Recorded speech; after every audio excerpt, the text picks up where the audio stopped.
The first time I entered Baldovino Tower, I felt like I was stepping into the throat of a sleeping beast, one that could swallow me whole before I even screamed. The 2 a.m. air in Milan was cold enough to burn my lungs as I stepped out of the contractor's van, my second-hand work boots already scuffed from the walk across the parking garage. The tower loomed above me, 68 floors of glass and gold, reflecting nothing but its own terrible beauty. A fortress of wealth disguised as a financial empire. Signora Mancini, the night operations manager, had made it clear during my interview, which lasted all of 4 minutes, that this was more than a job. It was charity. "You understand this is bottom-tier work," she'd said, her eyes scanning my academic references with visible disdain. "Linguistics degrees don't scrub toilets, Miss Gonsalves. Desperation does." And she was right. With my brother's medical bills climbing past 6 figures and the hospital already threatening to discharge him to palliative care only, I couldn't afford pride. I couldn't afford anything. Julia Gonsalves. A man in a crisp charcoal suit appeared from the loading dock entrance, his posture military precise despite the hour. His face showed no expression as he scanned my ID badge with a handheld device, his other hand resting near his hip, where I was certain a weapon sat concealed. "Follow. Don't touch anything reflective. Cameras are always recording." The service entrance echoed with my footsteps, each rubber sole squeak another announcement of my inadequacy against the polished marble. I gripped my canvas bag tighter, containing nothing but my work gloves, a protein bar, and my dead mother's Portuguese-English dictionary, hyper-aware of the black dome cameras tracking my movement and the security guards positioned at every corridor junction. Signora Mancini had warned me this wasn't just any corporate building. This was the domain of Ivan Baldovino, and his name alone had made my hands shake during the interview. Everyone in Milan knew the Baldovino name. Their legitimate operations, international finance, luxury real estate, exclusive nightclubs, were just the marble facade covering something far more dangerous. There were whispers of money laundering, political extortion, and disappearances that clung to the family legacy like cologne that wouldn't wash out. But desperation makes cowards of us all. I told myself I would just clean the floors, empty the trash bins, and keep my eyes on the ground. I wouldn't see anything I shouldn't. I wouldn't hear anything I shouldn't. Signora Mancini appeared at the elevator bank, her steel-gray hair cut in a severe bob that matched her personality. "You're 2 minutes late," she said, though the van had arrived exactly on schedule. "And you smell like bus exhaust." "I'm sorry," I murmured, my voice swallowed by the atrium's acoustics. "You'll be assigned to floors 64 through 68. Is she?" Continued as if I hadn't spoken. "Executive level. You clean between 2 and 6 a.m. when the offices are empty. If anyone from upper management appears while you're working, you stop immediately. No eye contact. No conversation unless directly addressed. If you see paperwork, you see nothing. Understood?" I nodded, though my stomach dropped at the thought of being alone in the private domain of Ivan Baldovino, even with him supposedly absent. "Your locker is in sub-level 2. Uniform inside. You start in 20 minutes. My locker turned out to be a narrow metal compartment in a fluorescent-lit basement that smelled of industrial cleaner and old concrete. The uniform was waiting inside, charcoal gray jumpsuit, white collar patch, and a laminated badge that read, "Sanitation, Level 5 clearance." It was more official than anything I'd worn since my university graduation, which said more about the past 2 years of my life than the uniform itself. As I zipped it up, I caught my reflection in the locker's magnetic mirror. pale brown skin dulled by exhaustion, dark circles beneath hazel eyes that used to light up over etymology textbooks, black hair pulled into a ruthlessly tight bun. I looked exactly like what I was, invisible, the perfect quality for a cleaner in a building where seeing too much could be fatal. I touched the small silver cross at my neck, my mother's last gift before the cancer took her, and whispered a prayer in Portuguese. Deus, me proteja dos homens que constroem torres. God, protect me from men who build towers. The executive level was eerily silent as Signora Mancini led me through it on my first night, pointing out rooms with the efficiency of a drill sergeant.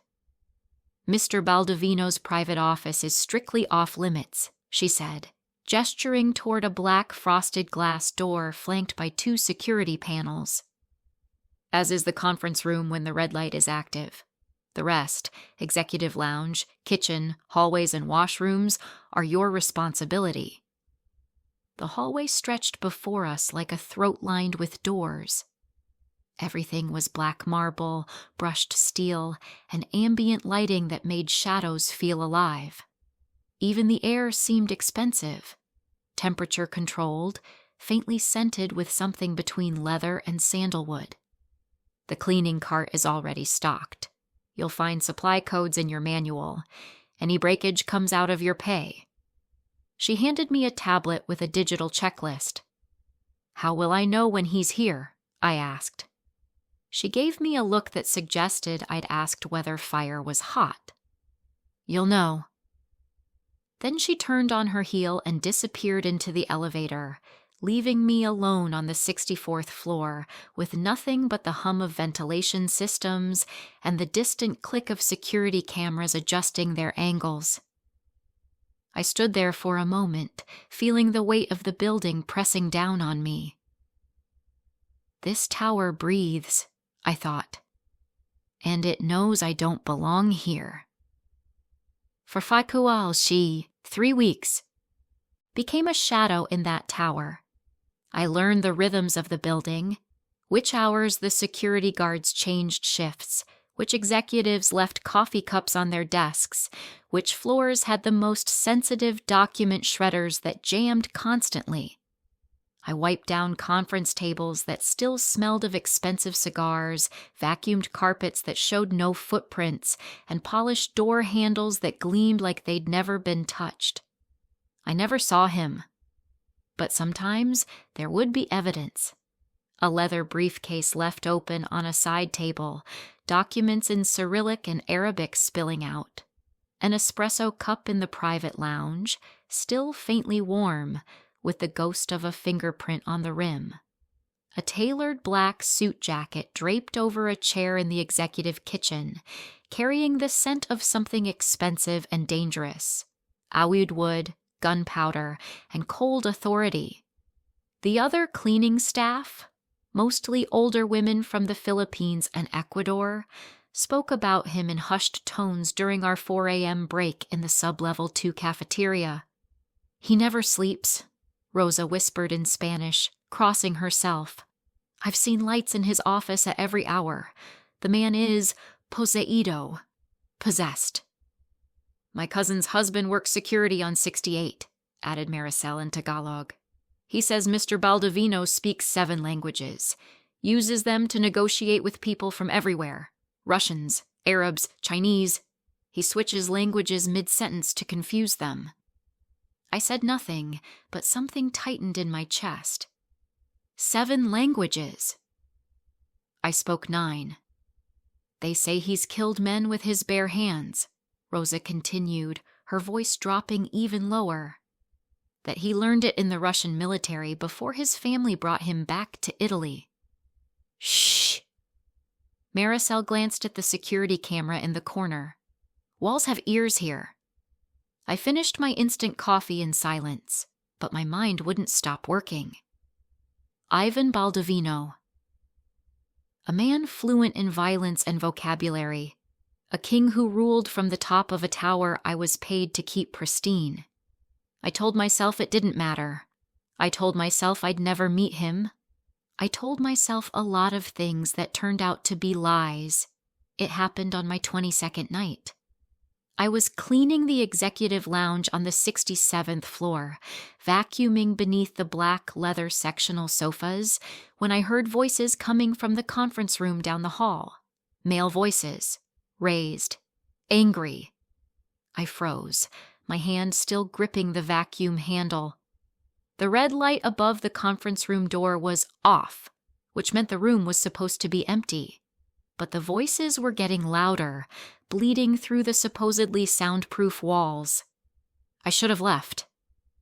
Signora Mancini's words echoed in my head. If anyone from upper management appears while you're working, you stop immediately.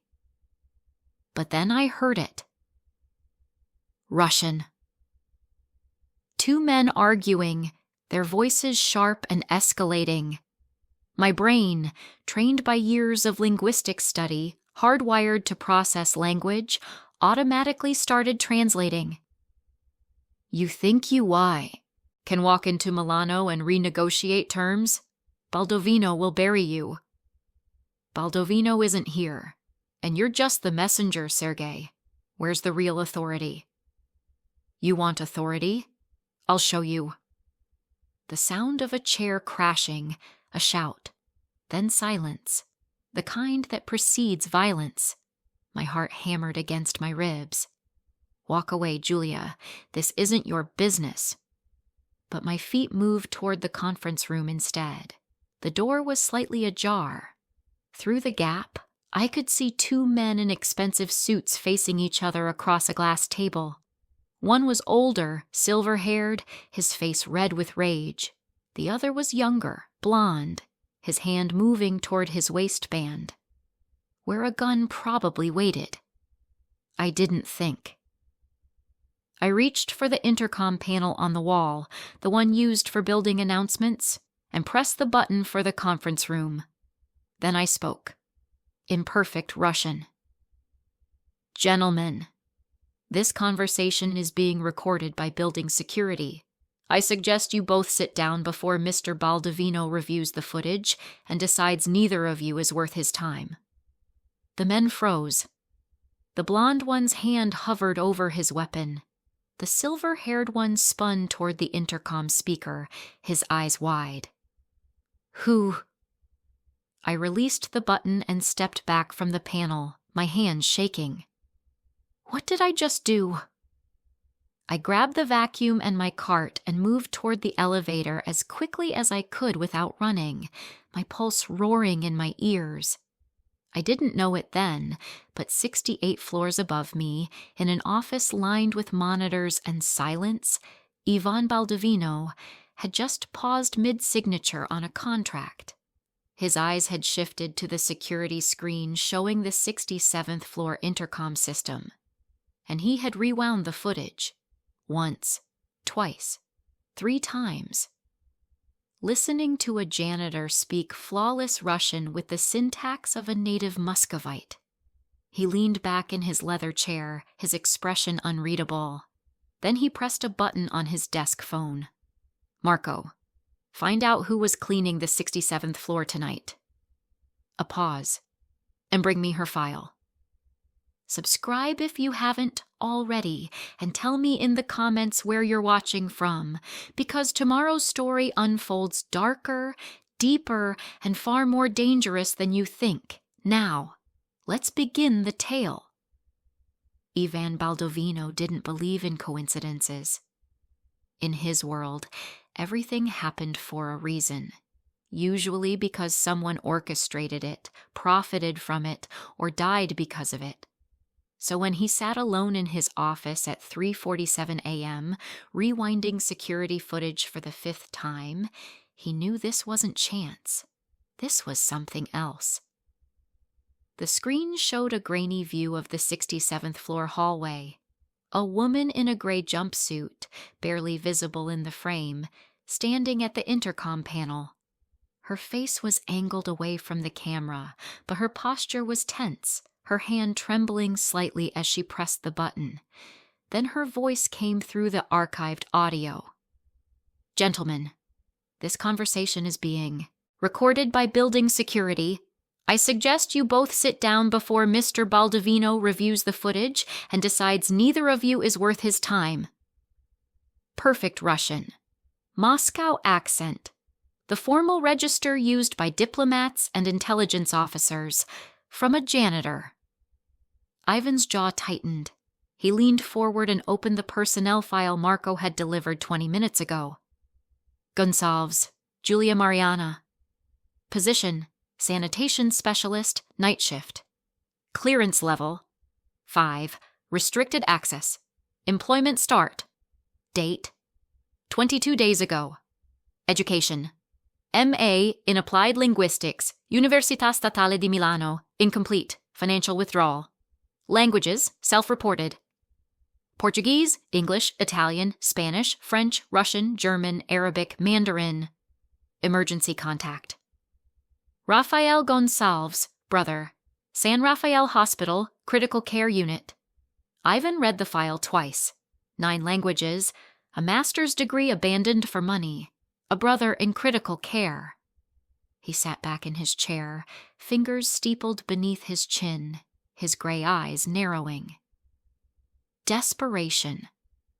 He knew that language better than any other. It was the dialect of everyone who entered his world, whether they came willingly or were dragged in screaming. But this woman hadn't asked for anything.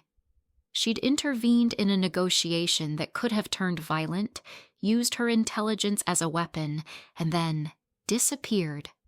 No demands, no leverage, no angle, just competence wrapped in a gray jumpsuit.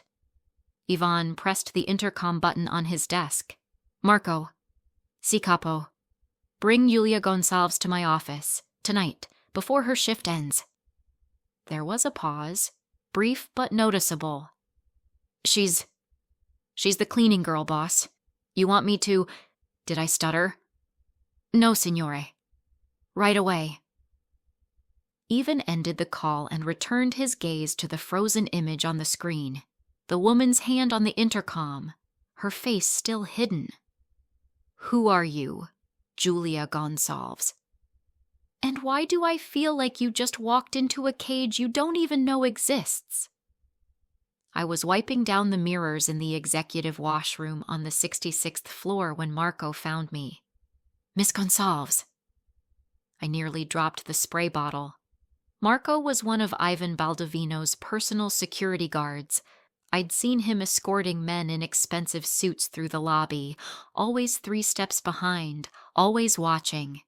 He was tall, broad-shouldered, with the kind of face that had seen things it would never talk about. And now he was standing in the doorway of the women's washroom, looking directly at me. Yes? My voice came out smaller than I wanted. Mr. Baldovino wants to see you. The floor seemed to tilt beneath my feet. What? Why? He doesn't explain himself to me, Marco said, his tone neutral. And he won't explain himself to you either. But when he calls, you come. Now. My mind raced. He knows. Someone told him about the intercom. I'm fired. Or worse. I set down the spray bottle with shaking hands and followed. Marco into the hallway, my heart hammering so loudly I was certain he could hear it. We didn't take the service elevator. We took the executive one, the one with the black marble interior and the panel that required a fingerprint scan to access the 68th floor. Marco pressed his thumb to the scanner. The elevator began to rise. Relax, he said without looking at me. If he wanted you hurt, I wouldn't be escorting you. I'd be cleaning up after. I wasn't sure if that was meant to be comforting. The elevator doors opened onto a floor I'd never seen before. Where the levels below were all glass and steel and corporate minimalism, the 68th floor was something else entirely. Dark wood paneling, recessed lighting, original oil paintings in gilded frames. A massive ebony desk sat at the far end of the room, positioned in front of floor-to-ceiling windows that overlooked the glittering sprawl of Milan. And behind the desk, silhouetted against the city lights, sat Ivan Baldovino. I'd imagined him 100 different ways over the past 3 weeks. A monster, a ghost, a myth in an expensive suit. But the reality of him stole the air from my lungs. He was younger than I'd expected, mid-30s maybe, sharp cheekbones, dark hair cut close on the sides, slightly longer on top, a jawline that looked like it had been carved from marble by someone who understood violence as an art form. But it was his eyes that made my pulse stutter. Gray, cold, assessing. The kind of eyes that saw everything and forgot nothing. He didn't stand when I entered, didn't smile, didn't offer any of the social pleasantries that usually cushioned interactions between strangers. He just looked at me. For a long, unbearable moment, the only sound was the faint hum of the city below. Then he spoke. Julia Gonçalves. His voice was low, accented, Italian shaped by something Eastern European underneath. Sit. It wasn't a request. I crossed the room on unsteady legs and lowered myself into the leather chair across from his desk. My hands twisted together in my lap.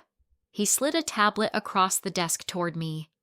On the screen was a paused video, security footage from the 67th floor. Me, standing at the intercom panel. Oh God. Do you know what this is? He asked. Yes, I can explain. I'm not asking for an explanation. His eyes never left mine. I'm asking if you know what this is. I swallowed hard. It's footage of me from last night. Correct. He tapped the screen and the audio began to play. My voice filled the room, speaking Russian. When it ended, he leaned back in his chair, his expression unreadable. How does a janitor speak fluent Russian? My throat was dry. I studied linguistics. 9 languages, according to your file, he interrupted. Portuguese, English, Italian, Spanish, French, Russian, German, Arabic, Mandarin, self-taught, or academic? Both, I whispered. My mother was a translator. She taught me Portuguese and French before she died. I studied the rest in university. And you left university to scrub floors in my building. It wasn't a question, but I answered anyway. My brother got sick. The medical bills. I couldn't afford tuition and treatment. So I made a choice. Something flickered across his face, too quick to name. He stood and walked to the windows, his hands clasped behind his back. Do you know what I do, Miss Gonçalves? You run Baldovino Financial. That's what it says on the paperwork. He turned to face me, the city lights casting half his face in shadow. But we both know paperwork lies. So let me ask you again. Do you know what I do? I hesitated, then quietly. I know what people say you do. And what do they say? That you're dangerous. That you have connections to people who operate outside the law. That your businesses are just fronts for something darker. He smiled. Barely. Just the ghost of it. And yet you intervened last night. You stopped 2 men from killing each other in my conference room. Why? I don't know. I just heard them arguing and I thought... You thought what? That you could save them? That your voice would matter? I thought someone should try, I said, and the words came out sharper than I intended. His eyebrows rose slightly. Silence stretched between us like a wire pulled taut. Then he returned to his desk and pulled a single sheet of paper from a drawer. He placed it in front of me along with a pen. This is a contract, he said. You'll be reassigned from sanitation to my personal staff as a confidential translator. Your salary will increase to 15,000 euros per month. Your brother's medical care will be transferred to a private facility and covered in full. You'll work nights as needed, translating documents and communications I provide. You will not ask questions about the content. You will not discuss your work with anyone. You will report only to me. I stared at the paper, my heart racing. And if I say no? His eyes locked onto mine. Then you go back to scrubbing toilets. Your brother stays in a hospital that's already given up on him. And in 6 months, you'll be cleaning someone else's floors, wondering if you missed the only chance you'll ever get to matter. His words landed like stones in deep water. You're blackmailing me. I'm offering you a choice, he corrected. The same choice everyone gets in my world. Take the lifeline or drown on principle. I looked down at the contract, at the number that would save Raphael's life, at the door to a cage I couldn't see the edges of. Why me? I whispered. For the first time, something almost human crossed his face. Because once, I thought words could save people too. He slid the pen closer. Sign, Julia, or walk away, but decide now. My hand trembled as I reached for the pen. I thought of Raphael's skeletal face in that hospital bed. His joke last week. Least if I die, you won't have to clean rich people's toilets anymore. I thought of my mother's voice teaching me French verb conjugations while she was dying. Les mots ont du pouvoir, ma chérie. Words have power. I signed. Even took the contract, glanced at my signature, and filed it away without ceremony. You start tomorrow night. Marco will give you your new clearance badge and access codes. You'll have an office on this floor. That's it? I asked, dazed. He looked at me with those cold, unreadable eyes. Welcome to the tower, Miss Gonsalves. Try not to fall. Marco escorted me back to the elevator in silence. As the doors closed and I descended back toward the world of mop buckets and fluorescent lights, I caught my reflection in the polished steel. I looked the same, but I wasn't. I'd just signed my name to a deal with a man who spoke the language of power and violence. And somewhere 68 floors above me, Ivan Baldovino stood at his window, watching the city breathe. He didn't smile, but for the first time in years, he felt something close to curiosity. Let's see if you shine as brightly as your mind, Julia Gonsalves. Or if you burn. They moved my brother to the private facility the next morning. I arrived at the Clinica Sant'Ambrogio just after dawn, still wearing yesterday's clothes, my eyes raw from a sleepless night spent staring at the contract I'd signed. Raphael was already in his new room, 3rd floor, corner suite, with windows overlooking a garden instead of a parking lot. The machines monitoring his vitals were newer, quieter. The sheets were actually white instead of gray-white. A nurse was adjusting his IV with the kind of careful attention I hadn't seen in months. Julia? His voice was weak, confused. What happened? They said my care's been transferred, that everything's covered. How? I got a new job, I said, taking his hand. It felt like bird bones wrapped in paper. Doing what? I forced a smile. Translation work, corporate contracts, boring stuff. He studied my face with eyes too old for 23. You're lying. I'm surviving, I corrected. There's a difference. He wanted to argue. I could see it in the way his jaw tightened. But exhaustion pulled him back under before he could find the words. I stayed until the nurse gently suggested I get some rest. As I left, I passed a man in a dark suit standing near the elevator. He nodded at me once, not friendly, not threatening, just acknowledgement. Ivan's man. Even here, I was being watched. My new office on the 68th floor was smaller than I'd expected. No windows, just 4 walls of sound-dampered gray, a desk with a high-security computer terminal, and a filing cabinet that required both a key card and a fingerprint scan to open. Marco had given me my new credentials that afternoon, a black badge with silver text that read, Confidential Services, Level 9 Clearance. This gets you into places most of his executives can't access, Marco had explained.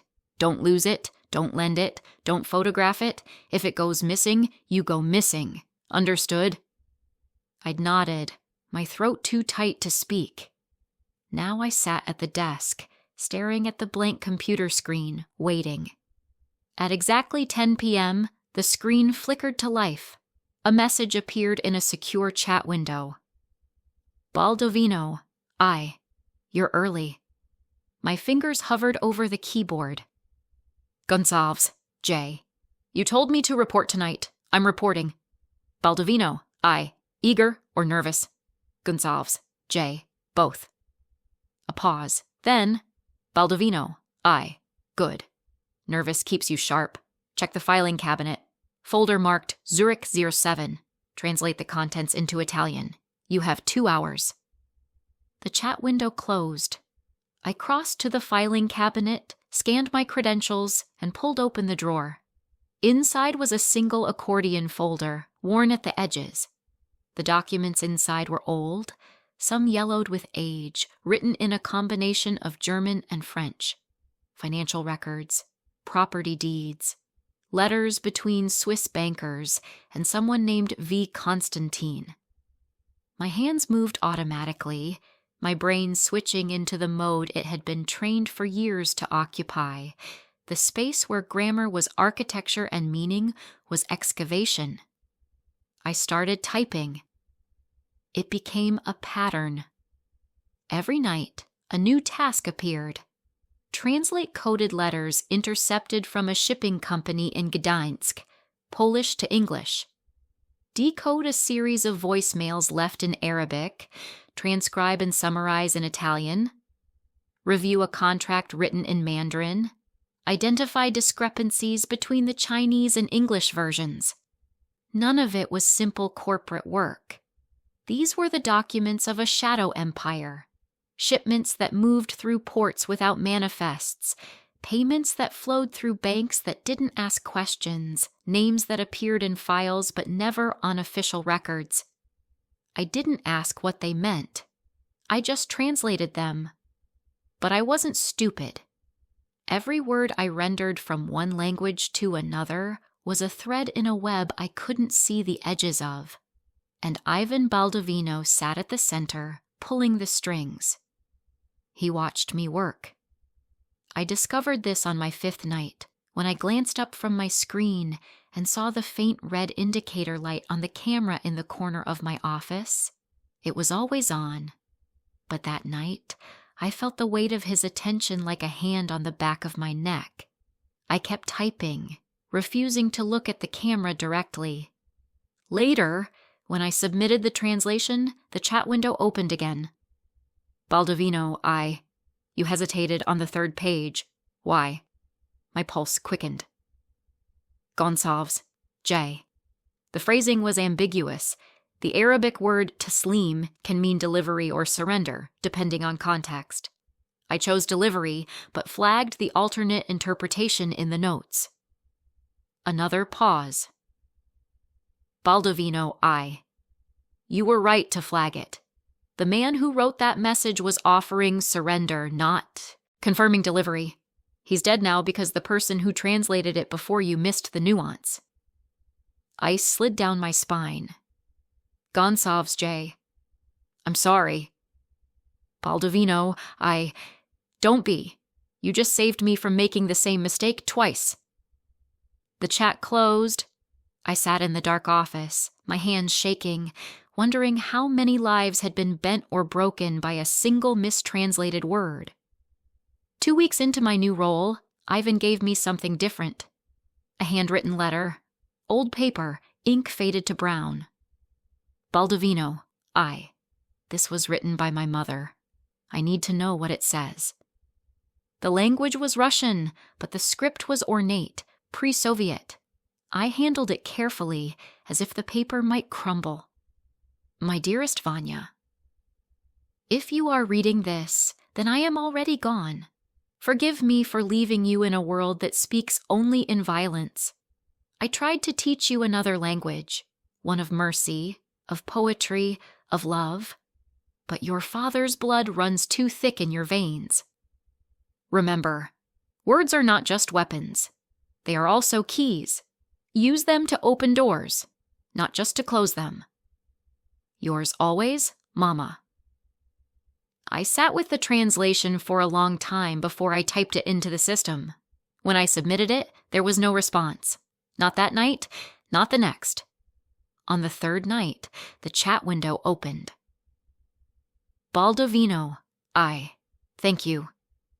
2 words, but they carried more weight than any document I'd translated. It was on my 16th night that I found the warning. Buried in a ledger written in French, a handwritten note in the margins. Leak in the Milano operation. Shipment 473 compromised. Source, internal. A mole. Someone inside Ivan's organization was feeding information to his enemies. I stared at the words, my heart pounding. This wasn't just translation work anymore. This was intelligence, espionage, the kind of information people killed to protect. I should have walked away. Instead, I highlighted the section and flagged it in my report. Gonçalves, J. Margin note on page 12, possible security breach. The response was immediate.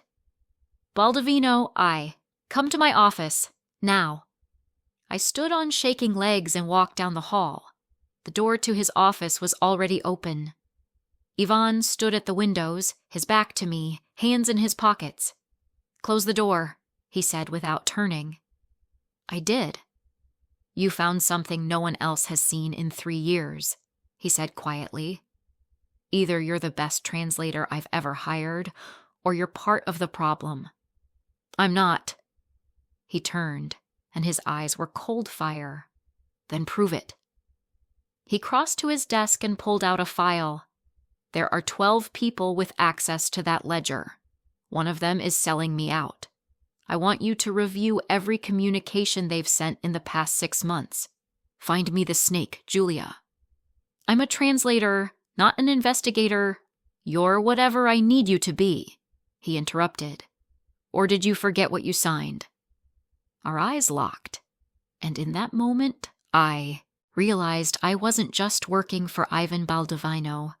I was trapped in his world, and the only way out was through. I'll find them, I whispered. He handed me the file. I know you will. I found the mole in 72 hours. His name was Filippo Renzetti, mid-level finance director. 15 years with the Baldovino organization.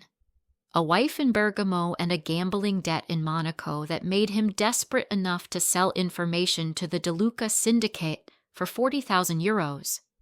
I'd found the proof in an email he'd sent in English to a contact in Luxembourg, except he'd used a specific idiom, throwing good money after bad, that only appeared in British English. The same phrase appeared in a coded message intercepted from a De Luca intermediary. Linguistic fingerprints. When I handed Ivan the file, his face showed nothing. He read it twice. Then he made a phone call in a language I didn't recognize. Something Slavic, but not Russian. When he hung up, he looked at me for a long moment. Filippo will be dealt with, he said quietly. You've done well. What happens to him? Nothing you need to think about. But I did think about it. That night, and the night after, wondering if my translation work had just signed a man's death warrant. Ivan must have sensed it, because 3 days later, he sent me a different kind of message. Baldovino, I. Filippo Renzetti has been relocated to our São Paulo office. Demoted, not eliminated. I'm not the monster you think I am. I stared at the screen. Gonçalves, Jay. I never said you were a monster. Baldovino, You didn't have to. It's in the way you look at me. The chat window closed before I could respond. The storm hit Milan on a Thursday night. Weather reports had predicted rain, but what arrived was biblical. Sheets of water hammering the tower's windows, thunder that made the glass vibrate, lightning that turned the sky white. I was finishing a translation on the 67th floor when the lights flickered. Once. Twice.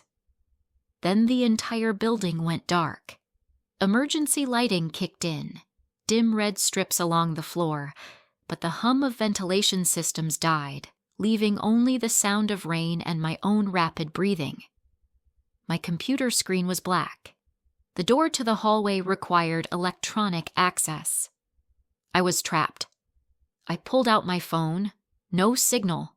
The tower's internal network was down. Stay calm. They'll restore power soon.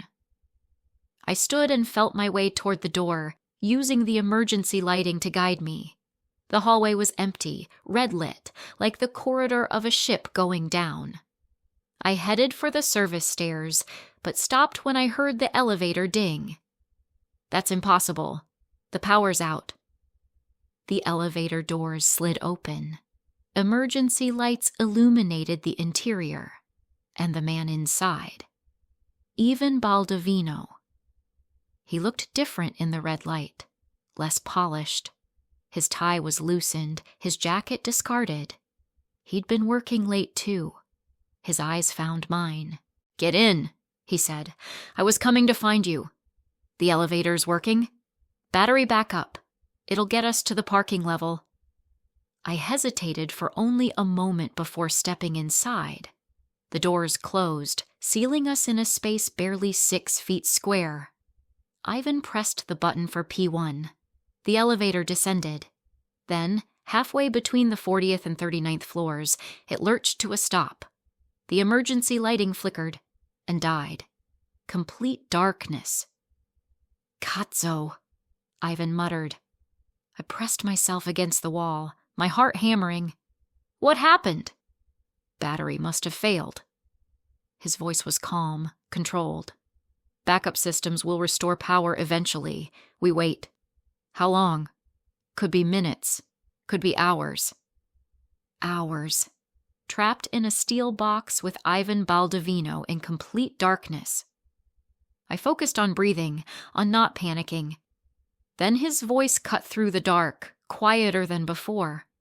"Are you afraid of small spaces?" "Not usually. But now?" "Now I'm trapped in an elevator with a man who makes people disappear for a living," I said. "So yes, a little afraid." I heard him shift, heard fabric rustling. "I sent Renzetti to Sao Paulo," he said. "Because of you." "What?" "You proved he was the leak. By all rights, I should have put a bullet in him. That's what my father would have done.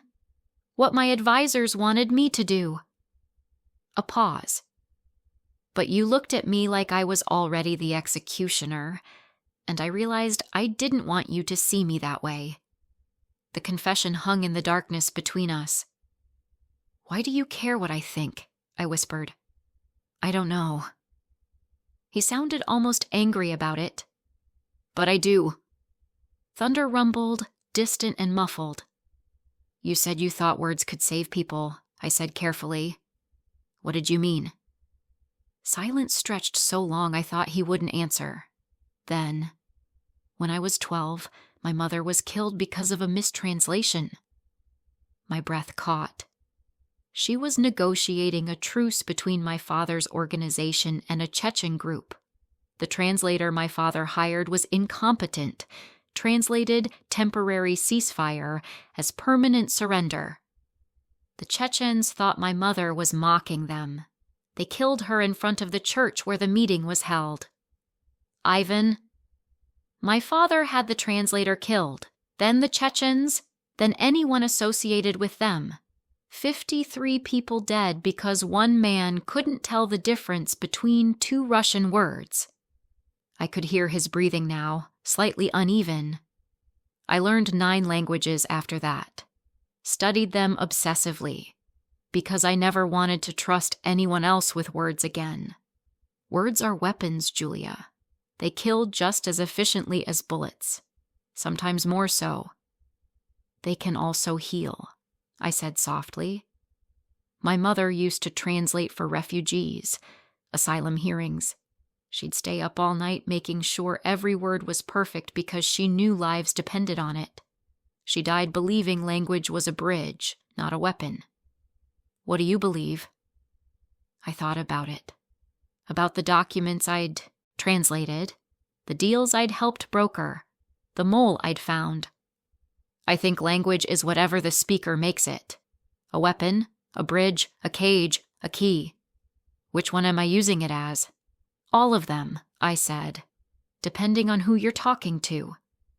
He laughed, a short, bitter sound. You see too much. You hired me to see. I hired you to translate. Same thing.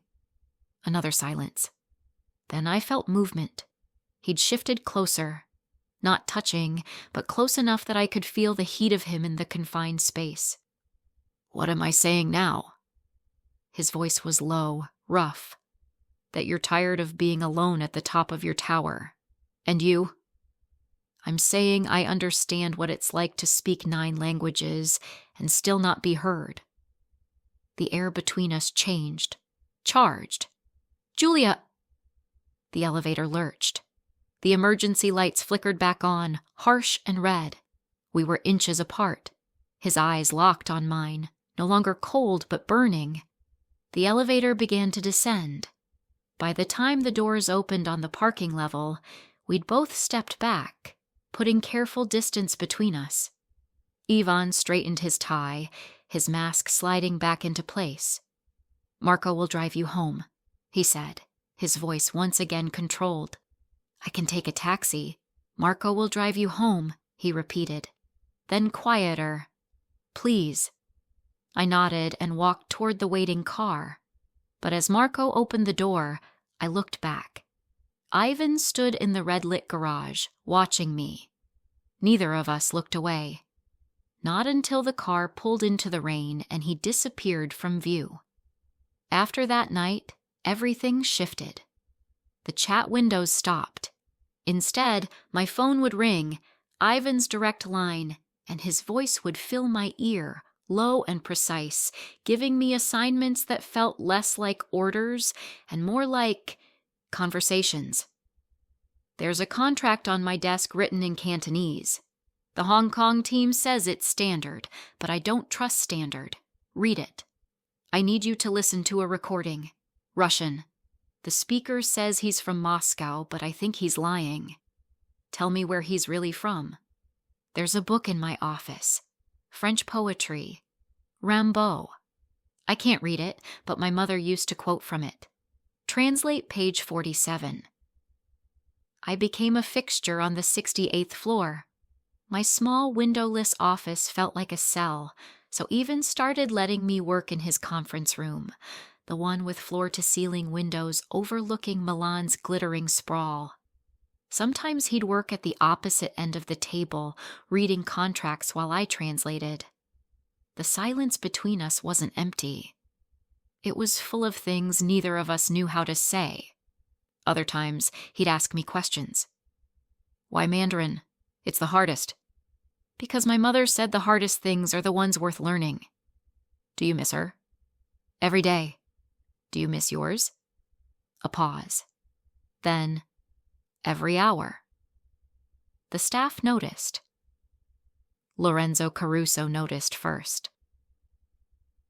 Ivan's consigliere was a man in his 50s, silver-haired and sharp-eyed, with the kind of face that had seen empires rise and fall.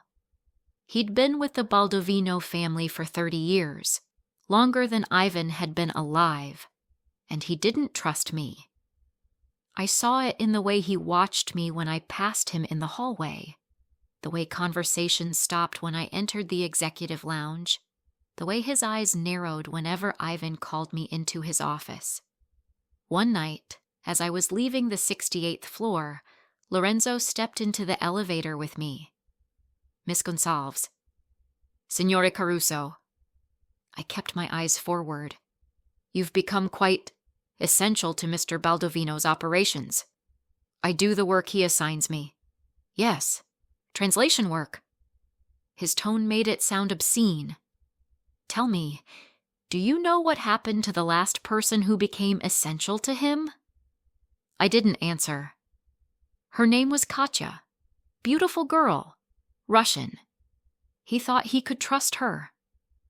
Lorenzo pressed the button for the lobby. She's buried in a cemetery outside Minsk now. Betrayal has consequences in our world. I'm not betraying anyone. Not yet. He looked at me directly. But you're a liability, Miss Gonsalves. You see too much. You know too much. And worse, he listens to you. That makes you dangerous. The elevator dinged. The doors opened. Sleep well, Lorenzo said, stepping out. While you still can. I told Ivan the next night. He was standing at his windows when I entered, hands in his pockets, shoulders tense. Lorenzo threatened me, I said without preamble. Ivan didn't turn. What did he say? I repeated the conversation word for word. When I finished, Ivan was silent for a long moment. Lorenzo is old school, he said finally. He believes outsiders are threats. He's not entirely wrong. Am I a threat to you? He turned then, his gray eyes meeting mine. Yes. The honesty of it struck me like a slap. But not the kind he thinks, Ivan continued. Lorenzo's afraid you'll betray me for money or power. He doesn't understand that the real danger is something else entirely. What? He crossed the space between us, stopping just close enough that I had to tilt my head to meet his eyes. That I'm beginning to care whether you stay. My breath caught. Ivan. His phone buzzed. He glanced at it, and his expression hardened. We'll continue this later. I have a situation. He left without another word. I stood alone in his office, my heart racing, wondering what kind of situation could make Ivan Baldovino look afraid. I found out 2 hours later when Marco appeared at my office door. You need to leave, now. What's happening? Security breach. Someone erased your access logs from the past week, made it look like you were in places you weren't. Ice flooded my veins. Who? We don't know yet. But until we do, you're exposed. He handed me a key card. This is to a safe house in Porta Romana. Go there. Don't tell anyone. Don't use your phone. Wait for Mr. Baldovino to contact you. I'm not running. You're not running. You're staying alive. Marco's expression was grim. Someone inside this organization is setting you up. If they succeed, Ivan can't protect you without exposing that he... He stopped. That he what? Marco's jaw tightened. That he values you more than he should. Now go. The safe house was a third-floor apartment in a nondescript building near the Porta Romana metro station. Furnished but sterile. A sofa, a bed, a kitchen that looked unused, windows with reinforced glass and blackout curtains. I sat in the dark, my phone turned off, wondering how my life had gone from scrubbing floors to hiding from people who wanted me dead. At 3 a.m., there was a knock at the door. I froze. 3 knocks. A pause. 2 more. The pattern Marco had told me to listen for. I opened the door. Ivan stood in the hallway, alone, wearing dark clothes instead of his usual suit. He looked like someone who'd just walked out of a war. Are you hurt? He asked. No, are you? No. He stepped inside and closed the door. We found who altered your access logs. Who? One of Lorenzo's men, acting on Lorenzo's orders. My stomach dropped. Lorenzo's trying to get rid of me. He was. Ivan's voice was cold. I've relieved him of his position. He's being relocated to our operations in Sicily, permanently. You demoted your consigliere, for me. I removed a threat to my organization, Ivan corrected. But his eyes told a different story.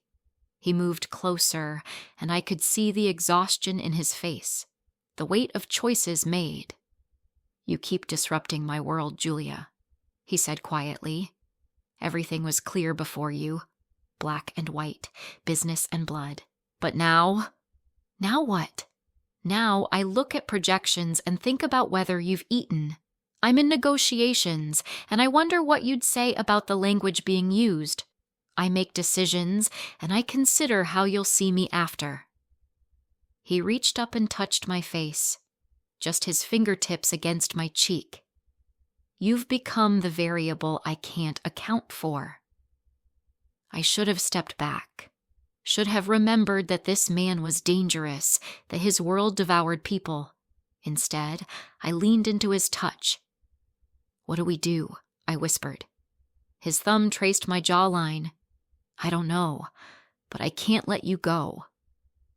The space between us collapsed. Not a kiss, not yet. Just his forehead pressed to mine, his breath mixing with mine, the both of us standing at the edge of something we couldn't take back. Stay here tonight, he said. Tomorrow we'll deal with the fallout. Together. He pulled back, his hand falling away, the professional mask sliding back into place. But as he turned to leave, he paused at the door. Julia? Yes? Thank you. For not running. Then he was gone, and I stood alone in the safe house, touching the place on my cheek where his fingers had been, knowing I'd just crossed a line that had no return. I returned to the tower the next morning. But everything felt different. The security guards who used to ignore me now watched my every move. The executive assistants who'd never learned my name suddenly whispered when I passed. Even the cleaning staff, my former colleagues, averted their eyes when I stepped into the elevator. Lorenzo's removal had sent shockwaves through the organization, and I was the earthquake's epicenter. Marco met me at the 68th floor entrance, his expression unreadable. Mr. Baldovino wants to see you, but first... He handed me something small and black, a device that looked like a key fob. Panic button. Press it, and I come running. Keep it on you. Always. You think I'm in that much danger? I think you just became the most talked about person in Milano's underworld, and talk gets people killed. Ivan's office felt like a war room. 3 monitors displayed security feeds. His desk was covered with files, photographs, intercepted communications. He looked like he hadn't slept. Sit, he said without looking up. I sat. He slid a photograph across the desk. A man in his 60s, silver-haired, wearing an expensive suit. Dead eyes and a smile that looked carved. Tommaso De Luca, Ivan said, head of the De Luca syndicate. Lorenzo's been feeding him information for the past 3 months. Not just about Filippo Renzetti, about everything. Shipments, financial structures, safe houses. My blood went cold. And me, especially you. Ivan's jaw tightened. Lorenzo told De Luca that I've become compromised, that I've allowed a janitor-turned-translator to access our most sensitive operations, that my judgment is clouded by... He stopped. By what? His eyes met mine. By you. The weight of it settled over me like a shroud. So De Luca thinks I'm your weakness. He thinks you're leverage. Ivan stood and walked to the windows. This morning, De Luca's people made contact. They're offering a truce, my northern territories in exchange for normalizing my operations. Meaning they want you gone, fired, disappeared. Proof that I'm still the man I was before you walked into my building. My hands clenched in my lap. And what did you tell them? Ivan turned, and there was something feral in his expression. I told them to go to hell, in 4 languages. Despite everything, I almost smiled. That's going to start a war. It already has. The first shot was fired 3 nights later. Not at Ivan, at me. I was leaving the tower at 6 a.m., exhausted from translating a series of intercepted phone calls, DeLuca's men coordinating something, but I hadn't finished decoding it yet. Marco was supposed to drive me home, but his car hadn't arrived yet. I waited in the parking garage, leaning against a concrete pillar, my eyes burning from too many hours staring at screens. A black SUV pulled up, windows tinted, engine idling. Something felt wrong.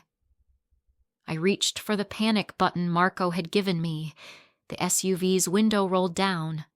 I saw the gun before I could press the button. Time fractured. The first shot missed me by inches, sparking off the concrete pillar. I dropped to the ground as the second shot shattered the windshield of a parked car behind me. Then Marco was there, his car screaming into the garage, positioning itself between me and the SUV. He was out of the vehicle in seconds, weapon drawn, returning fire. The SUV reversed and fled, tires shrieking. Marco grabbed my arm and hauled me into his car. "Are you hit?" No, I'm... My voice shook. I couldn't finish the sentence. He pressed the panic button himself, and I heard Ivan's voice explode through the car's speakers. "What happened?" "Drive-by, parking level. She's not hit, but it was close. Bring her to me, now." Ivan's penthouse apartment was on the 68th floor, a space I'd never seen. Marco practically carried me through the door. I was shaking too hard to walk straight. The apartment was all dark wood and floor-to-ceiling windows. Minimalist. Cold. Except for one wall lined with books in a dozen languages. Ivan was waiting. The moment he saw me, something in his carefully controlled expression cracked. He crossed the room in 3 strides and pulled me against him. Not gently, desperately. "Say, Farida." His hands moved over my shoulders, my arms, checking for injuries. "Did they touch you?"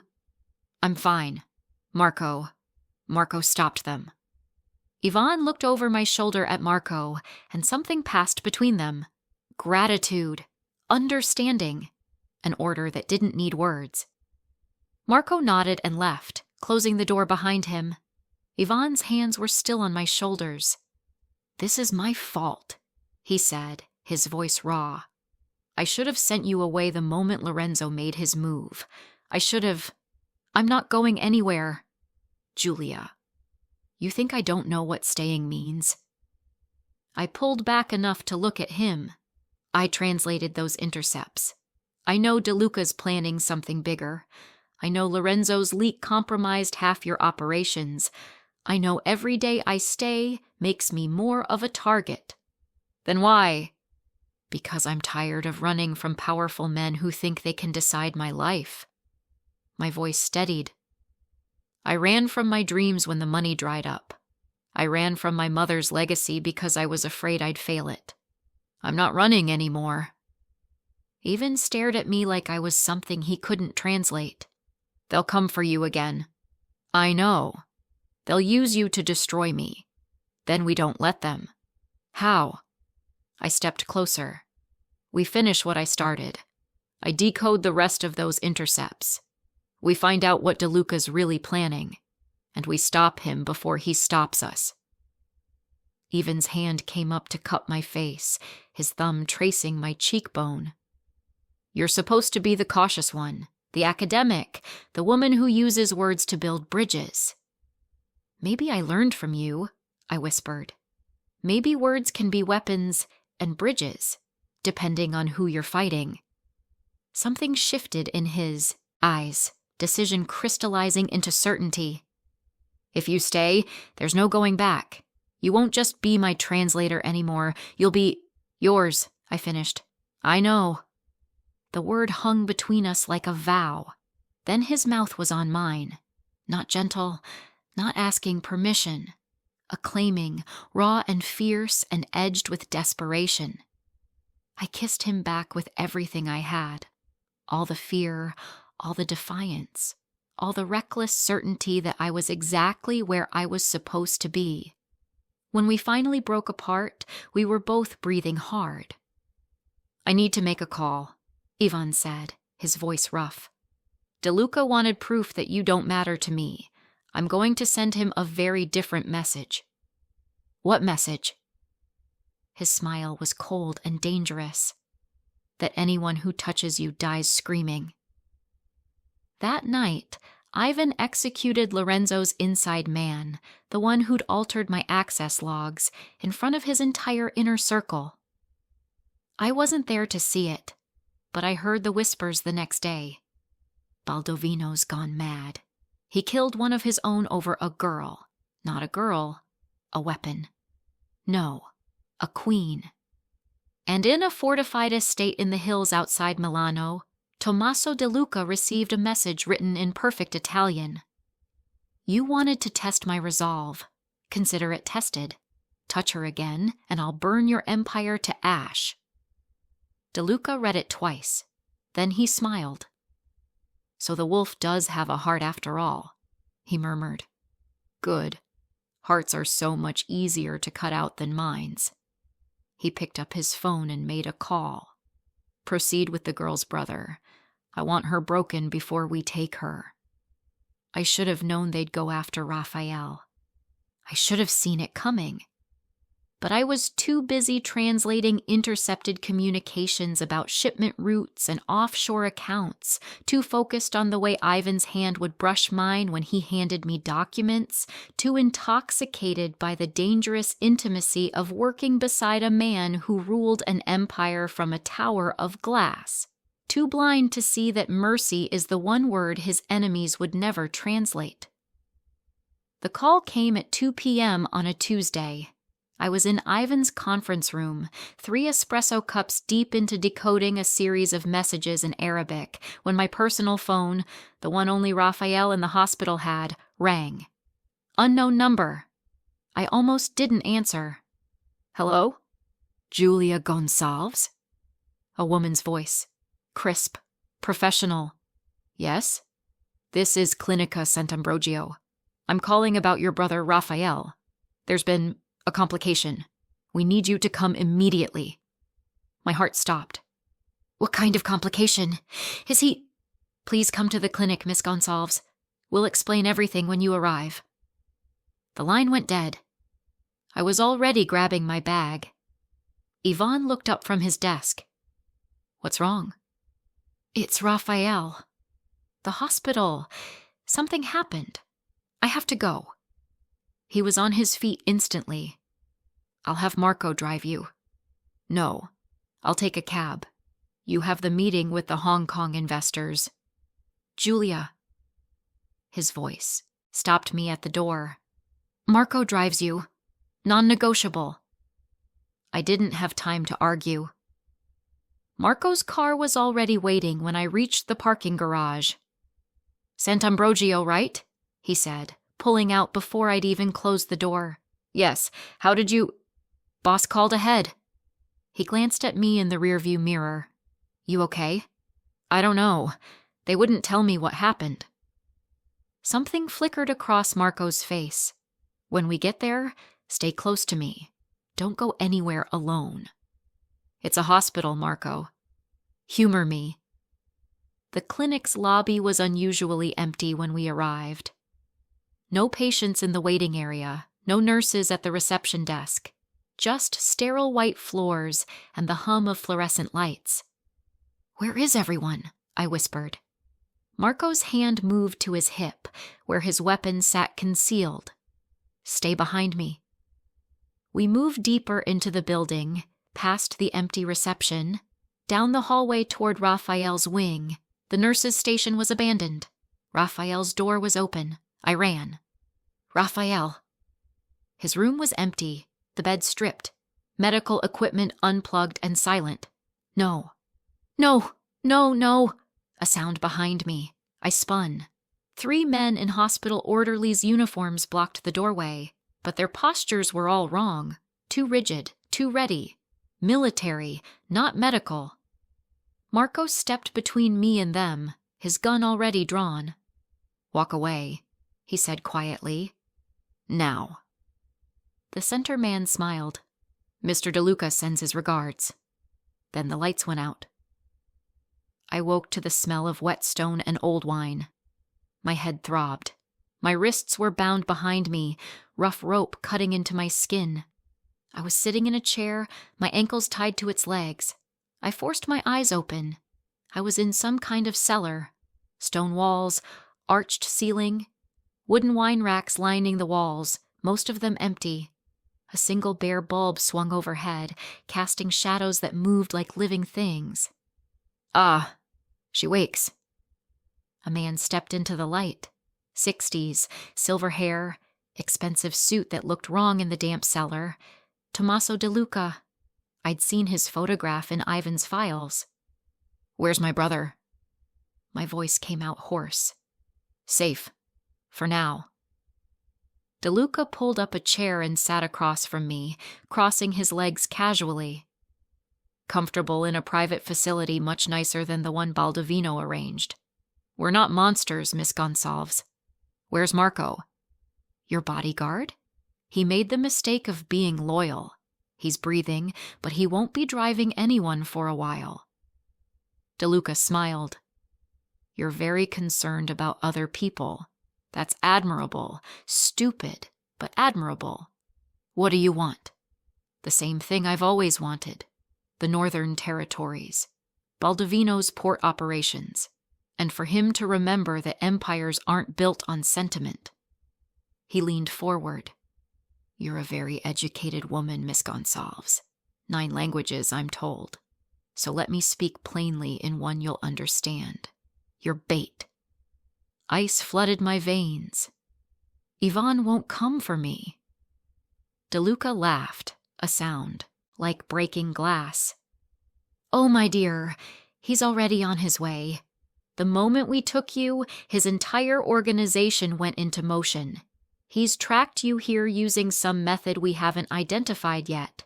He's armed himself personally, which he never does, and he's ignored every advisor begging him to negotiate instead." He stood and walked to the wine racks, selecting a dusty bottle. "Do you know what that tells me? It tells me that Ivan Baldovino, the man who once burned down a restaurant because the owner served his enemy dinner, has developed a very exploitable weakness. He'll kill you." "Perhaps." DeLuca examined the wine label.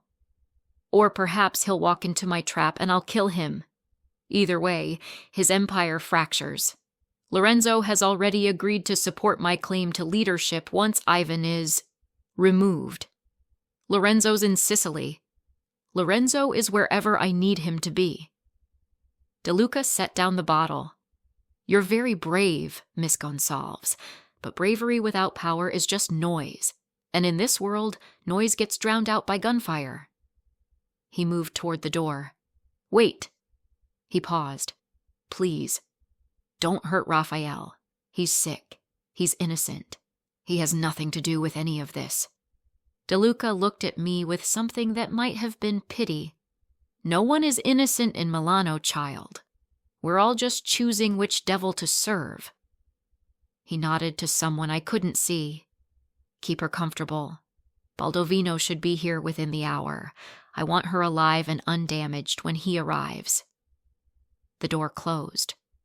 I was alone in the cellar, bound to a chair, listening to my own breathing echo off stone walls. And somewhere in the darkness above me, I heard voices speaking in rapid Italian, counting weapons, preparing for war. 60 kilometers away, Ivan sat in the back of an armored SUV surrounded by 6 of his most trusted men.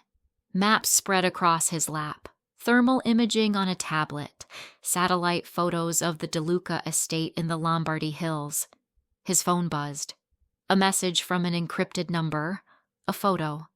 Julia, tied to a chair, her face bruised but defiant. Below it, text in Italian, "Come alone, or we start removing fingers." Ivan stared at the photo for a long moment. Then he opened the SUV's weapons case and began loading magazines with the precision of someone who'd done this 1,000 times. His second-in-command, Antonio, leaned forward. "Boss, this is a trap.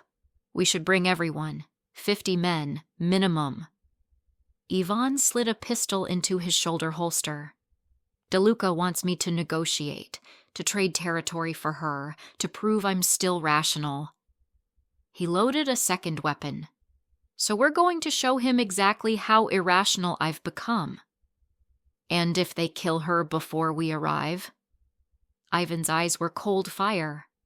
"Then I don't stop killing until there's no one left to beg for mercy." He checked his watch. "We arrive in 40 minutes. Radio silence until we're in position. No one moves until I give the signal." "What's the signal?" Ivan chambered a round. "You'll know it when the shooting starts." In the cellar, I worked at my bonds. The rope was tight, but not professionally tied. Whoever had bound me had relied on speed, not skill. I twisted my wrists, ignoring the burn, testing for weakness. Above me, footsteps. Voices arguing in Italian. Said, "Come alone. Thermal shows at least 6 vehicles. Going to get us all killed."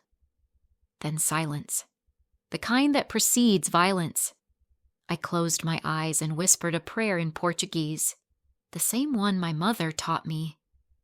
"Deus, me proteja dos homens que constroem torres." God, protect me from men who build towers. Then I added a line she never taught me. "E o homem que veio derrubá-los."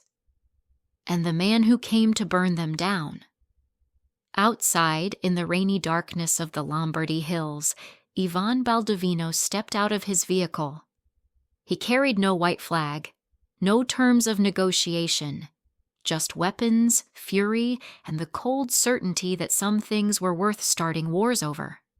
He walked toward the estate alone, and the night prepared to bleed. They say love makes men weak. But that night, I learned the truth. Love doesn't make men weak. It makes them lethal. The first shot shattered the cellar's silence. I jerked against my bonds, heart hammering. Above me, the estate erupted into chaos, shouting in Italian, running footsteps, the staccato bark of automatic weapons. Then a different sound cut through the noise, a voice, cold, controlled, speaking Russian. "Sergei, flank left, covering fire in 3, 2, even." He was using Russian to coordinate with DeLuca's own hired guns, former Spetsnaz mercenaries who'd been loyal only to their paychecks. And now, hearing commands in their native tongue, their instincts were firing before their brains caught up. Another voice. Arabic this time. Sharp. Authoritative. "Second team, hold position. Wait for my signal." The Arabic guards hesitated, confused by the conflicting orders. That hesitation cost them. Gunfire exploded overhead. Closer now. I twisted harder against the ropes, my wrists slick with blood, adrenaline overriding the pain. The cellar door slammed open. A man stumbled down the stairs, one of DeLuca's soldiers, his face pale, weapon drawn but shaking. He saw me and raised his gun. "You're coming with—" The shot came from behind him. He dropped like a puppet with cut strings. Ivan Yer stood in the doorway, weapon raised, his suit jacket gone, his white shirt splattered with blood that wasn't his. Our eyes met. For a moment the war stopped. Then he was moving, crossing the cellar in 3 strides, holstering his weapon, pulling a knife from his belt. "Are you hurt?"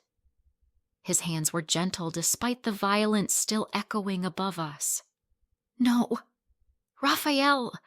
They said they have Raphael." "Your brother's safe.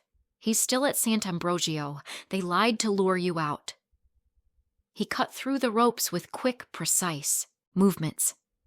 "Can you walk?" I stood, legs shaking. "Yes." He gripped my shoulders, his eyes scanning my face, the bruise on my temple, the cut on my lip. Something murderous flickered across his expression. "DeLuca, upstairs, in the main hall." Ivan's voice was ice. "And he's not leaving this estate alive." He handed me something small and black, Marco's panic button. "Stay here. If anyone comes through that door who isn't me or my men, you press this and run. There's a service tunnel behind the wine racks. It leads to the gardens. I'm not hiding while you—" "Julia." He cupped my face, and beneath the cold killer I saw something raw. "I can fight a war. I can't do it while worrying they'll use you against me again. Please." I wanted to argue, wanted to tell him I wasn't fragile. But the truth was, in his world, I was a liability. So I nodded. He kissed my forehead, quick, fierce, and then he was gone, disappearing up the stairs into the sound of gunfire and shouting. I stood alone in the cellar, holding the panic button, listening to the war overhead, and trying not to think about how many languages Ivan would have to speak before the night was done. In the estate's main hall, Ivan walked through smoke and chaos like death incarnate. Bodies littered the marble floor, some his men, most DeLuca's. The chandelier had been shot out, leaving only emergency lighting and muzzle flashes to illuminate the carnage. He switched languages like weapons. "Antonio. Status? Italian. Northeast wing secure, boss. 3 hostiles down." "Zhao, where's the second team?" "Mandarin." A burst of rapid Chinese through his earpiece, then garage, trying to escape. "Cut them off." Ivan moved through the hallway, his weapon raised, his mind operating on the edge of controlled fury. Every room he cleared brought him closer to the man who dared touch what was his. Then he heard it. A voice from the grand staircase. Calm, almost amused. "Impressive display, Ivan." Tommaso DeLuca stood at the top of the stairs, flanked by 2 bodyguards. His expensive suit was still immaculate, his silver hair perfectly combed. As if this were a business meeting, not a slaughter. "You came," DeLuca continued, "just as I knew you would. Love makes even the smartest men predictable." Ivan raised his weapon. "Where's Lorenzo?" "Gone. Sicily, as you arranged. I have other allies now." DeLuca smiled. "Did you really think killing a few hired guns would change anything? This empire was never yours to keep, Ivan. You're too soft, too modern. Your father would be ashamed." "My father was a butcher who died choking on his own blood," Ivan said coldly. "I'm not interested in his legacy." "No. You're interested in a translator who speaks pretty words." DeLuca's eyes glittered. "Tell me, is she worth this? The men you've lost tonight? The territory you'll lose when the other families hear you started a war over a woman?" Ivan's finger tightened on the trigger. "You miscalculated, Tommaso. You thought taking her would break me, but all you did was remind me why I learned to speak the language of violence in the first place." He switched to Russian, addressing DeLuca's bodyguards directly. "Your employer can't pay you if he's dead. Walk away now, and you live." The guards hesitated. DeLuca barked in Italian, "Stand your ground?" But Ivan had already switched to Arabic, his voice carrying the authority of someone who'd commanded men in darker places than this. "I'm offering mercy once. Refuse, and I'll hunt your families across 3 continents." One guard lowered his weapon, then the other. They stepped away from DeLuca, hands raised. "Cowards!" DeLuca spat. He reached for his own weapon. Ivan was faster. The shot echoed through the hall. DeLuca stumbled backward, clutching his shoulder, his gun clattering down the stairs. Ivan climbed the steps slowly, his weapon trained on the man who'd tried to take everything from him. You wanted to know if she was worth it, Ivan said quietly, standing over DeLuca's bleeding form. Let me answer in a language you'll understand. He switched to Italian, the dialect of their world, of blood and tradition and ancient codes. She's worth more than your empire, your legacy, and your life combined. And when they find your body, they'll know. Even Baldovino doesn't negotiate for what's his. He burns the world down instead. DeLuca laughed, wet, pained. You're already dead. The other families will come for you. You've broken every rule. Then let them come. Ivan's eyes were steel. I'll speak their languages too, right before I put bullets in their skulls. He raised his weapon. This is for touching her. The shot silenced DeLuca forever. I heard the final gunshot from the cellar. Then silence. Heavy. Complete. I gripped the panic button, every muscle tensed to run.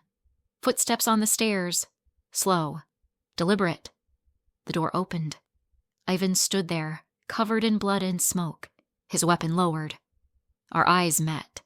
I dropped the panic button and ran to him. He caught me, one arm wrapping around my waist while the other still held his gun, as if even now he couldn't let down his guard. It's over, he said against my hair. DeLuca's dead. Lorenzo's networks are dismantled. You're safe. I pulled back enough to look at him, this man who'd just waged war in 9 languages to get me back. You're bleeding. Not my blood. Ivan, I know. His voice cracked, just slightly. I know what I am. What I did tonight. If you want to leave, if you want me to arrange protection, send you somewhere far from this world, I'll do it. I'll let you go. I touched his face, forcing him to look at me. I don't want to go. Julia, you burned down an empire for me, I whispered. You spoke 9 languages and waged war and killed men who threatened what we have. Do you really think I don't understand what that means? His jaw tightened. It means I'm a monster. It means you're mine. Something broke in his expression. Relief, disbelief, need. He kissed me then, not gentle, desperate, claiming, edged with the adrenaline of survival and the rawness of almost loss. When we broke apart, sirens wailed in the distance. We need to leave, he said. Now. He kept one arm around me as we moved through the estate, past bodies and smoke and the ruins of an empire that had tried to break us. Outside, rain poured from a black sky. Ivan's remaining men waited by the vehicles, their faces grim but loyal. Antonio stepped forward. Boss, you're hit. Later. Ivan guided me into the SUV. Get us out of here. As the vehicles pulled away from the burning estate, I looked back through the rain-streaked window. The DeLuca legacy was ending in fire and blood, and Ivan Baldovino, the man who spoke 9 languages, sat beside me, his hand gripping mine like I was the only translation that mattered. They say empires are built on power. But that night, watching Milan's lights blur through rain-soaked windows, I learned the truth. Empires are built on power, but they're abandoned for love. 1 week later, I woke to sunlight on Lake Como.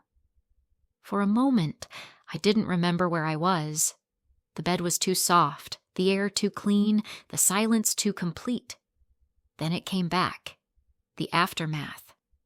Ivan had disappeared us the night of the estate, not into hiding, but into transformation.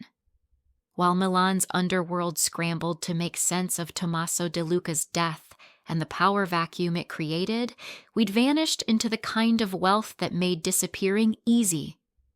The villa sat on a private peninsula surrounded by cypress trees and water so blue it hurt to look at. No guards, no security cameras, no armed men in dark suits. Just silence and safety. and the strange, fragile peace of surviving something that should have killed us. I found Ivan on the terrace, standing at the railing in dark linen pants and nothing else, a coffee cup in his hand, staring at the lake like it held answers.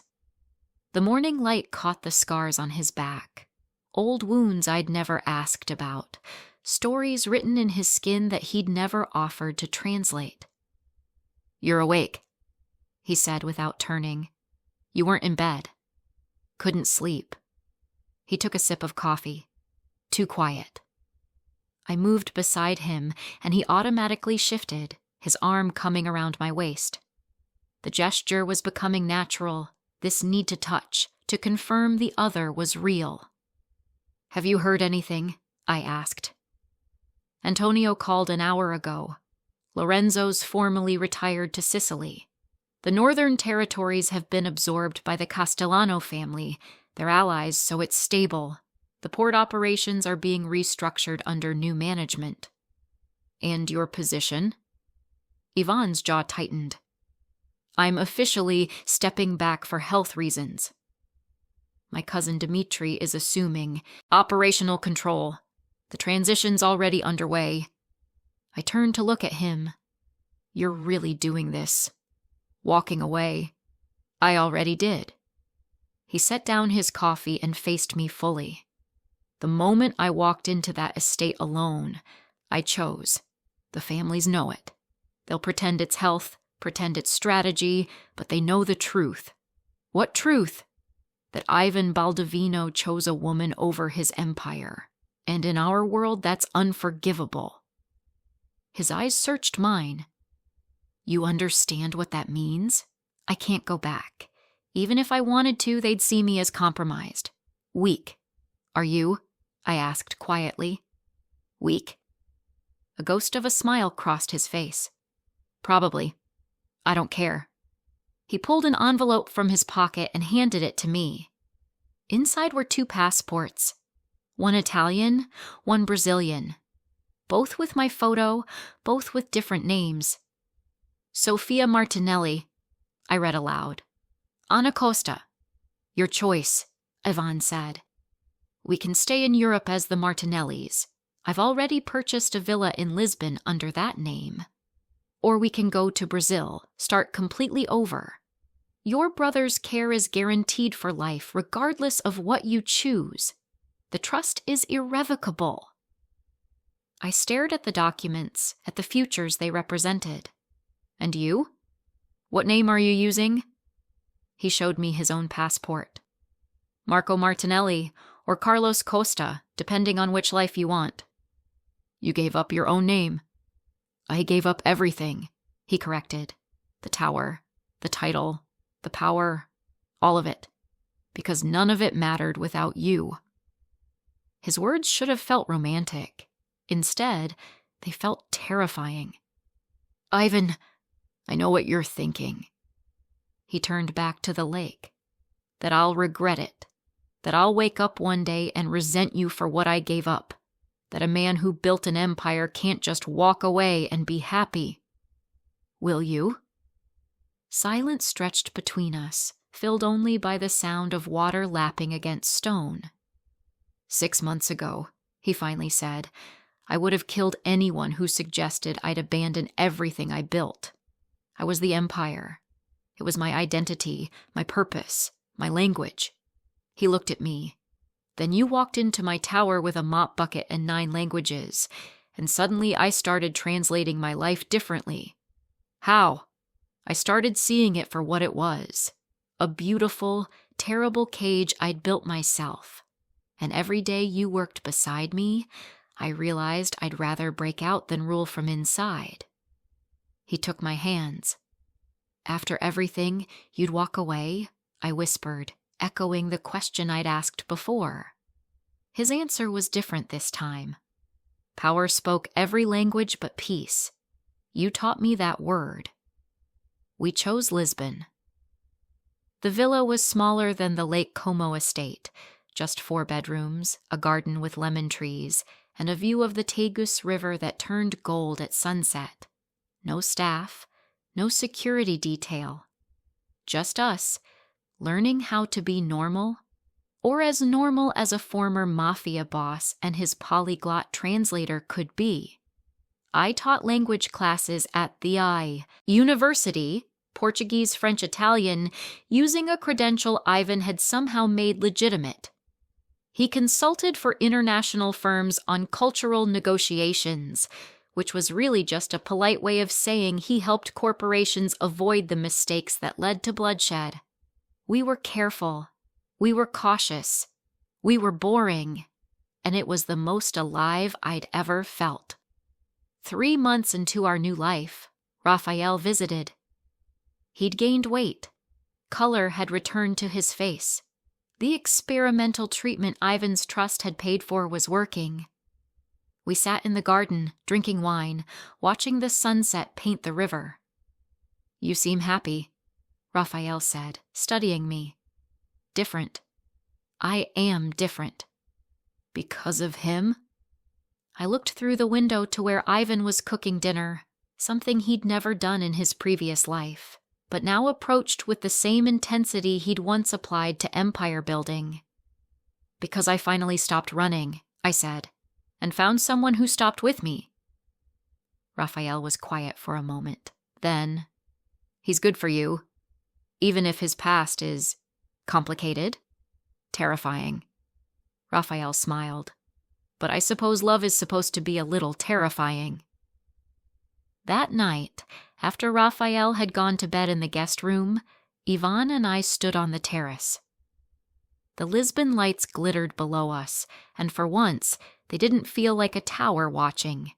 Just a city, living and breathing. "Do you miss it?" I asked. "The power? The control?" Even considered this. Sometimes I miss the clarity. Everything was simple when it was just territories and deals and enemies. This, he gestured between us, is more complicated. "Regret?" "Never." He pulled me closer. "I spent 30 years speaking 9 languages to control the world around me. But I never learned the most important language until you." "What language?" "Happiness." He kissed my forehead. "Turns out it doesn't translate well. You have to live it." We stood there as the stars emerged, 2 people who'd found each other in a tower of glass and blood and walked away from everything to build something smaller but infinitely more precious. Epilogue. 2 years later.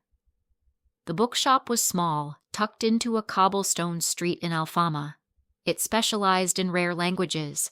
Books in Portuguese, Arabic, Mandarin, Russian lined the shelves. Above the door, a sign in 9 languages read, "Words and Worlds." Inside, I helped a customer find a first edition Rimbaud while Ivan processed orders in the back office. When the customer left, he emerged with 2 espressos. "Busy day?" "Steady." I accepted the coffee. Someone asked if we do translations. I said we're considering it. He smiled.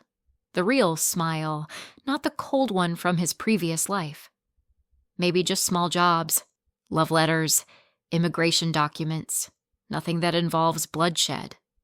"Sounds perfect." That night, we closed the shop and walked home through Lisbon's narrow streets, hand in hand, speaking a mix of Portuguese and Italian, and the private language of 2 people who'd found peace in a world that had tried to destroy them. They called him a king of languages and wars, but in the end, he chose to speak only mine.